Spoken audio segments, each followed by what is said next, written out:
2 రోజుల నుంచి ఆ నలుగురు అని వస్తుంది. ఆ నలుగురు కొంచెం ఆ నెగిటివ్ షేడ్ తోటి, ఆ నలుగురు కబంధహస్తాలతోటి ఇండస్ట్రీని పట్టుకు. బాబు, ఆ నలుగురికి నాకు సంబంధం లేదు, ఆ నలుగురిలో నేను లేను. అసలు ఇది 15 సంవత్సరాల క్రితం స్టార్ట్ అయింది ఆ నలుగురు. ఆ తర్వాత ఆ 10 అయింది, అది ఎవరు పట్టించుకోలేదు. ఓ 10 మంది దగ్గర ఉన్నాయి థియేటర్లో. నేను ఆ నలుగురు వ్యాపారంలో నేను బయటకు వచ్చేసాను. నేను లేను. కోవిడ్ ఆ టైంలోనే బయటకు వచ్చేసాను. నాకున్న అంటే ఎగ్జాంపుల్ ఇలా చెప్పొచ్చు అనుకోవచ్చు, తెలంగాణలో నాకు ఒక్క థియేటర్ కూడా లేదు ప్రస్తుతం. తెలంగాణలో నాకు ఉన్నది ఒకే ఒక థియేటరు, త్రిబుల్ఏ, దానికి ఓనర్. కనుక నా దగ్గర ఒక్క థియేటర్ కూడా లీజులో లేదు. ఆంధ్రాలో కూడా అన్నీ వదిలేసుకుంటా వచ్చేసి నా దగ్గర మొత్తం 1500 థియేటర్లు ఆంధ్రాలో ఉంటే, అదే మొత్తం తెలుగు రాష్ట్రాల్లో ఉంటే నా దగ్గర 15 లోపు ఉన్నాయి. అన్నీ వదిలేసుకుంటారాగా అవి కూడా మా స్టాఫ్ తోటి లీజులు అయిపోయిన తర్వాత ఎప్పుడు లీజులు రెన్యూ చేయకండి వీటిని అని చెప్పాను. కనుక నా దగ్గర ఆ థియేటర్లు లేవు. ఎందువల్ల నన్ను అంటే పాత అలవాటు కొద్దీ అందరూ నన్ను ఆ నలుగురులో అదేదో ఫోటోలు వేయడానికి మాది బాగుంటాయి కనుక అందరు పెద్దల ఫోటోలు వేస్తా, విమర్శకు బాగుంటుంది కనుక కొంచెం అలా విమర్శిస్తున్నారు. నేను దయచేసి మీడియా మిత్రులను అడిగేది ఏంటంటే, ఆ నలుగురు అని వేసేటప్పుడు నన్ను కలపకండి. నేను లేను, ఆ వ్యాపారంలో లేను. నేను అన్నీ వదిలేశాను. 1500 థియేటర్లకి 15 మాత్రమే, 15 లోపే నా దగ్గర ఉన్నాయి. అవి కూడా త్వరలో నా దగ్గర ఉండవు, వద్దని చెప్పాను. అది ప్రథమంగా మీకు అందరికీ చెప్పడం కోసం ఈ మీటింగ్ పెట్టాను. అది కాకుండా నా వృత్తి గత 50 ఏళ్ళుగా సినిమాలు తీయడం. నేను ఆ వృత్తిని నమ్ముకుని ఉన్నాను. ఇది మధ్యలో ఉన్న చిన్న అవకాశం లాంటిది ఏదో వచ్చింది, ఇది నాకు సరిపోదు అని అనుకుని నేను బయటకు వచ్చేసాను. 1వ తారీఖు నుంచి మేము థియేటర్లు మూసేస్తాం అన్న దీని మీద ఆంధ్రప్రదేశ్ మన సినిమాటోగ్రఫీ మినిస్టర్ గారు రియాక్ట్ అయిన విధం చాలా సమంజసమైందని నేను ఫీల్ అవుతున్నాను. ఎందువల్లంటే నాకు కూడా మీరు ఆన్ రికార్డ్ చెప్తున్నాను, ఈ థియేటర్లకు సంబంధించిన ఏ మీటింగ్లోనూ నేను వెళ్ళలేదు. నేను కావాలని వెళ్ళలేదు, నాకు ఇష్టం లేదు. ఈ థియేటర్కి సంబంధించిన 3 మీటింగులు జరిగినాయి. 3 మీటింగ్లకి నేను వెళ్ళలేదు.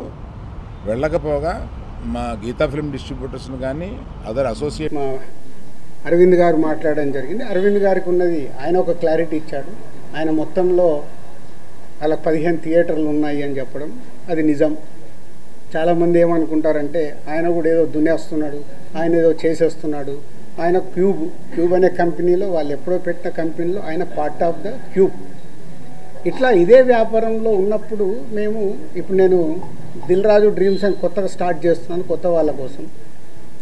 అనే ఒక కంపెనీ కొత్తగా వస్తుందని స్టార్ట్ చేస్తున్నాను. అవి కొత్తగా వస్తున్నాయి కాబట్టి నేను కొత్తగా ఆలోచించి వెళ్తే 10 ఏళ్ల తర్వాత దిల్ రాజు గారు ఎందుకు పెట్టుకున్నాడు అంటే నేను ఏం చేయగలను? 10 ఏళ్ల తర్వాత క్వశ్చన్ వస్తుంది. ఒక కొత్తది వస్తున్నప్పుడు మేము ముందుకు వెళ్తాం. ప్రభుత్వాలని కలుపుకుంటూ ఇండస్ట్రీకి ఏం కావాలి, ప్రభుత్వాలు చేస్తేనే ఇండస్ట్రీకి ఏ సమస్య వచ్చినా ప్రభుత్వాలే చేయాలి. వాళ్ళు పెద్దన్న లెక్క, వాళ్ళు ఏదైనా మీకు ప్రాబ్లం ఉందా మేము సాల్వ్ చేస్తామంటేనే ముందుకు వెళ్ళగలుగుతాం. సో ఇప్పుడు 2 ప్రభుత్వాలు ఇండస్ట్రీకి ఎప్పుడు పాజిటివ్గానే ఉంటాయి. దుర్గేష్ గారు చెప్పారు, ఇక్కడ ఎఫ్డీసీ చైర్మన్గా నేను చెప్తున్నాను, ఇండస్ట్రీకి ఏది కావాలన్నా యూనిటీ, అక్కడే యూనిటీ ఉండదు. ఛాంబర్లోనే కొట్టుకుంటాం. ఒకరు పర్సంటేజ్ కావాలంటారు, ఒకరు రెంట్ కావాలంటారు, ఇంకొకరు ఇంకేదో అడుగుతారు, ఇంకొకరు వద్దంటారు. మాకు అక్కడ యూనిటీ ఉన్నప్పుడే ప్రభుత్వాల దగ్గరికి వెళ్ళి చేసుకోగలుగుతాం. ప్రభుత్వాలు ఎప్పుడు ఇండస్ట్రీకి అండగా ఉంటాయి. అది మనం అర్థం చేసుకొని ప్రభుత్వాల దగ్గరికి అర్జించి మనకు కావాల్సింది చేసుకోవడమే పద్ధతి. సో ఇప్పటికన్నా ఈ ఎపిసోడ్కి తెరదించి నెక్స్ట్ ఎగ్జిబిటర్స్కి ఏదైతే ప్రాబ్లమ్స్ ఉన్నాయన్నారో 30th ఛాంబర్లో ఈసీ మీటింగ్ ఉంది. మొన్న అందరము ఎగ్జిబిటర్స్, డిస్ట్రిబ్యూటర్స్, ప్రొడ్యూసర్స్ మీటింగ్లో అనుకోవడం జరిగింది. ఆ ఈసీ మీటింగ్లో నిర్ణయాలు తీసుకొని కమిటీ వేసుకొని ఆ కమిటీ ద్వారా ఇప్పుడు ప్రభుత్వాలకి కూడా ఏ డిస్ట్రిబ్యూటర్స్తోని పెద్ద ప్రభుత్వంకి సంబంధం ఉండదు, ఎందుకంటే అది ఓన్లీ ఫైనాన్షియల్ లావాదేవీలే ఉంటాయి. ఎగ్జిబిటర్కి, ప్రొడ్యూసర్స్కి ప్రభుత్వంతో కనెక్షన్ ఉంటుంది. ప్రొడ్యూసర్ అంటే సినిమా తీయాలి, వాళ్ళకి పర్మిషన్లు కానీ టికెట్ రేట్లు కానీ ఎక్కడైనా ఏదైనా ఈవెంట్ చేయాలంటే ప్రొడ్యూసర్కి కావాలి. ఎగ్జిబిటర్కి ఏమో ప్రతి సెంటర్లో వాళ్ళకి మొత్తం గవర్నమెంట్తో లింక్ అయి ఉంటాయి. ఈ రెండు ఇంపార్టెంట్ టు కనెక్ట్ గవర్నమెంట్. వాళ్ళ ప్రాబ్లమ్స్ గవర్నమెంట్కి చెప్పి, తెలంగాణ గవర్నమెంట్ కానీ అటు ఆంధ్ర గవర్నమెంట్కి కానీ మేము చెప్పి వాళ్ళ సమస్యలు సాల్వ్ చేయించి ముందుకెళ్తాం. సో ఇది మీరందరూ కూడా అర్థం చేసుకొని దీన్ని ఎలాంటి నెగిటివ్ పబ్లిసిటీ లేకుండా చేసి ఈ రోజుతో దీన్ని కన్క్లూడ్ చేస్తారని ఆశిస్తూ మీ అందరికీ ధన్యవాదాలు. వీటన్నిటి మీద క్లారిటీ వచ్చింది. అయితే ఆయన పవన్ కళ్యాణ్ గారు చెప్పింది ఏంటంటే ప్రభుత్వం ఏర్పాటైన ఇన్నాళ్ళకి కూడా ఫిల్మ్ ఇండస్ట్రీ నుంచి ఎవరు ముఖ్యమంత్రి గారిని కలవలేదు అనేటువంటిది కూడా ఒక విషయం క్లియర్గా ఆయన చెప్పడం జరిగింది. సో మీరందరూ కూడా ప్రభుత్వం ఏర్పడిన తర్వాత ఉప ముఖ్యమంత్రి పవన్ కళ్యాణ్ గారిని కలవడం జరిగింది. ఆయన కూడా మీ ఇండస్ట్రీ నుంచి వచ్చిన వారు కాబట్టి, కానీ ఆ తర్వాత కూడా ఎందుకని ఇనిషియేషన్ జరగలేదు ఛాంబర్ నుంచి కానీ మీ పెద్దల నుంచి? ఇప్పుడు మాకున్న కమ్యూనికేషన్ అదే. మళ్ళీ ఇప్పుడు పెద్దలు అని అంటే ఇండివిజువల్. మళ్ళీ ఇక్కడ ఏమవుతుందంటే నాకు ప్రాబ్లం ఉంటే నేను పరిగెత్తా, నాగవంశీకి ప్రాబ్లం ఉందంటే ఆయన పోయి టికెట్లు తెచ్చుకుంటున్నాడు, మైత్రోళ్ళకి ప్రాబ్లం ఉందంటే వాళ్ళు పోయి టికెట్లు తెచ్చుకుంటున్నారు. అంటే ఈజీ యాక్సెస్. నా ప్రాబ్లం కదా ఇది, నేనే వెళ్ళాలి కదా అని ఇండస్ట్రీ తరఫున డ్రైవ్ చేసి తీసుకెళ్లాల్సింది ఓన్లీ ఛాంబర్. ఆర్ ఇప్పుడు ఆర్టిస్టుల సైడ్ అంటే మూవీ ఆర్టిస్ట్ అసోసియేషన్. ఛాంబర్ ద్వారా అడిగితే 2 సార్లు మేము కలవడం జరిగింది. ఎఫ్డీసీ ద్వారా అడిగాము అపాయింట్మెంట్, మాకు ఇంకా అపాయింట్మెంట్ రాలేదనేది వాళ్ళ దగ్గరికి వెళ్ళి వచ్చింది. ఎందుకంటే నేను లాస్ట్ ఇయరే ఛాంబర్ ప్రెసిడెంట్. వన్స్ నేను ఛాంబర్ ప్రెసిడెంట్ నుంచి బయటకు వచ్చాక ఎఫ్డీసీ చైర్మన్ అయ్యాను, కాబట్టి నా ఫోకస్ దగ్గర. సో ఇక్కడ ఎఫ్డీసీ చైర్మన్ నా పనులు చేసుకుంటే ఫోకస్. మాకు ప్రాబ్లం ఉన్నప్పుడే ఛాంబర్కి వెళ్తాం. ఇది నిజం, దీంట్లో ఏం అబద్ధం లేదు. మాకు ప్రాబ్లం లేకుంటే ఎవ్వరము ఆ ఈసీ మీటింగ్కి వెళ్ళి అటెండెన్స్ వేసి బయటకు వచ్చేస్తాం.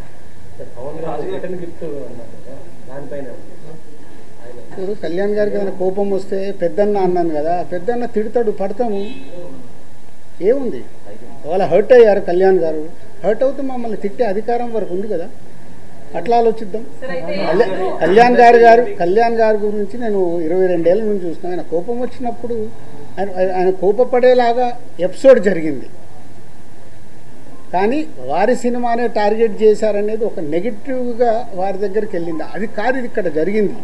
June 1 థియేటర్లు బంద్ అని మీరందరూ హెడ్లైన్స్ ఇవ్వడమే మేజర్ ప్రాబ్లం. అక్కడే ఒక సమస్య. ఛాంబర్ సరిగ్గా ఎఫిషియన్సీగా రెస్పాండ్ అవ్వకపోవడం వల్లనే ఇది జరిగిందని మేమంటే దానికి మీ సమాధానం ఏంటి? నాకు తెలియదు కదా, నాకు తెలియదు. నేను ఇప్పుడు నీకు ఎలా నేను కన్క్లూజన్ ఇస్తాను?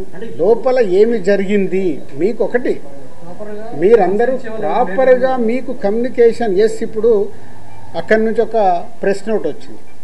ఇప్పుడు ఏపీ గవర్నమెంట్ నుంచి మినిస్టర్ గారి దగ్గర నుంచి ఒక ప్రెస్ మీట్ వస్తే ఆ ప్రెస్ మీట్ ఎంత అందంగా ఉంది.